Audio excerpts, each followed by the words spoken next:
fun.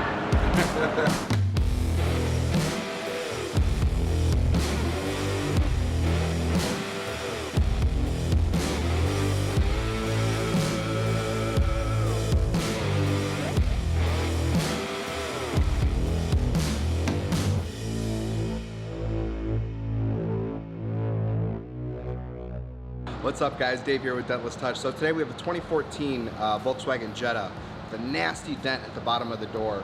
It actually did attack the body line. There's a dent above and below. Pretty difficult damage just due to the access and where the dent actually is located on the panel. It being at the lower part of the door does cause for some difficulty. We're not going to take the door off of the car. We will be doing some R&I to the interior door panel, maybe just some trim pieces, stuff like that. But this being at the bottom of the door is going to cause for just some weird movements and just weird pushing styles, just due to trying to get the proper line of sight for this damage. So probably a lot of soft tip, heat, maybe a sharp tip to finish. There is a deep crease right at the bottom of this whole impacted area. So that's probably going to be the most difficult. It's super sharp within the whole affected area. Probably about a 3 to 4 inch crease right at the bottom. So that, along with the whole, 5 to 6 inches of just affected area from the impact, is going to be just a fun process and a fun repair. So stay tuned, watch how we go through this, watch how we R&I some of this stuff, what tools we use, and stay tuned. Thanks guys.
What's up guys, Dave here. So as you can see, I'm pushing on the dent with one hand. I have one hand on the tool with my body kind of being on the other side of the door so I can see. When we train and when we work with other technicians, we stress two hands on the tool. It's going to give you the most control for accurate pushes. In this case here, just where the damage is on the door, compared to my leverage point, I have to use one hand, which means I have to have and it's not even with my dominant hand either, it's going to be with my left hand. I'm right-handed, so I have to have precise pushes with this tool. I just have to push accurately with this tool using one hand on this panel. So when you see us pushing, we like to have two hands. It's going to give us the most control. We're going to be able to properly execute the proper push. But in this case, I'm limited with the access and the nature of the damage of where it's located on this panel. I'm only able to use one hand, so you have to be very precise when you are using one hand. So be careful, guys, if you are stuck in this situation, just to go very slow and make sure that every push is correct.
probably just towards the tail end of this repair.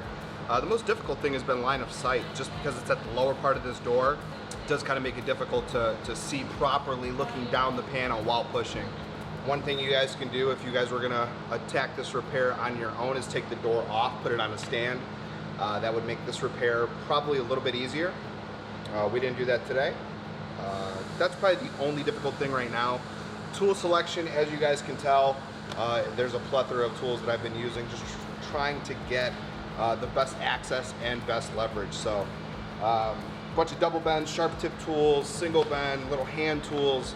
That's all that's been used to recreate the body line on this Jetta, as well as work both the sharp dent below it and the dent above it as well. So altogether, this repair difficulty wise, you're probably looking about an 8, somewhere in there. R&I is pretty simple, but just due to, like I said, the nature of where this dent is located, that's the bottom of the door. There is bracing that runs through this whole area as well. Access is somewhat limited. You do have a nice hole on the interior part of the door here, but that only gets you so far. And then you have access holes on the bottom, but they're super small. So this repair here, it's going well, and stay tuned for the finished product. See ya.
My hands and everything? Yeah, it's wide. It's real wide. Oh, is it? Yeah. Okay, cool.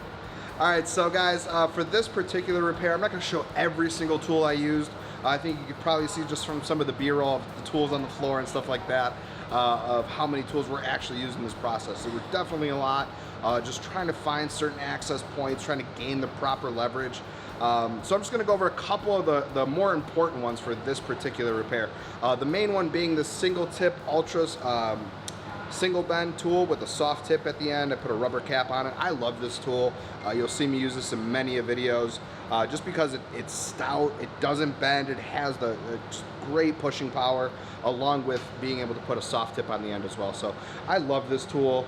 I don't see a product number on here, but you can just go to ultradenttools.com, single bend with the little push cap at the end. So this is one of the main drivers for this particular repair, but we don't go over these too often. These are just a lot of little different mini hand tools that we use. And these are some of the ones that I did use on this particular repair for access at the bottom of the door. I was able to remove some of the rubber trim that exposed some factory holes under the door, and I was able to use some of these smaller hand tools to gain access to the bottom of that door. So these two tools in particular you can pick up from Dentcraft. They are part, or I don't know if they are part of the set, but you can pick them up from Dentcraft. They also have a bigger black handle set as well that we always recommend on this channel. It is one of the cheapest sets that you can buy, probably the best bang for the buck. So these two are, I don't know if they are a part of that set like I said, but they are similar. Just being small, perfect leverage for tops of doors by the belt molding, or at the bottom where maybe a rubber seal is or something, and get in through a hole and find some access down there. So these two from Dentcraft. I picked this up, just a single bend shave tool from Ultra, part number being SHT number 1. So as you can tell just from use, it is bent at the end a little bit, but overall this tool was able to help. And something very, very similar, I don't remember where I picked this up. I think it's A1, but it's also just another single bend as well. So you can just see the differences here. This being this tool, the metal being right in the middle of the handle, kind of protruding right from the middle of the handle, whereas this one's a little offset, just for different grabbing purposes, stuff like that. So it's very similar tools, but also different in completely different ways as well. So yeah, these were two of the also main drivers for this repair. And then just a single bend from Dentcraft. Very simple tool, doesn't get too much use, just because of its kind of odd shape here. It's got a very long kick, but it's kind of soft, 45 degree almost, but about a 3/8 inch thick. Never mind. Anyway, this is a Dentcraft tool, just a single bend, kind of an odd tool, doesn't get too much use. Can't really read the part number on here, but yeah, so some of these hand tools were just main drivers for this repair because it's at the bottom, and you have limited access, tight, small factory holes to get through, and some of these tools are very important to have for these types of difficult repairs. What's up, guys? Dave here with Dentless Touch. If you guys are interested in learning paintless dent repair, there's going to be a link in the description below, or head to our website at www.dentlesstouch.com. Now back to the video. All right, guys, well, we are all done with this repair. Overall, difficulty, I think, like I mentioned before, is about an 8, just due to where the dent was located on this vehicle. It being at the lower part of the door caused for some difficulty trying to just gain certain leverage, trying to just see with the proper line of sight. Taking the door off may have been a little bit easier, may have saved a little bit more time in the long run, but overall, this went very, very smooth, no real issues. Just some tight access, limited access at that, but overall, everything came out great. You will see that we used a couple different techniques with just body placement, just trying to gain certain leverage with this particular repair. So, all right, and well, thanks for watching, and we'll catch you on the next one. What's up, guys? Dave here. Can you see all this? This is the outro, though, right? Yeah.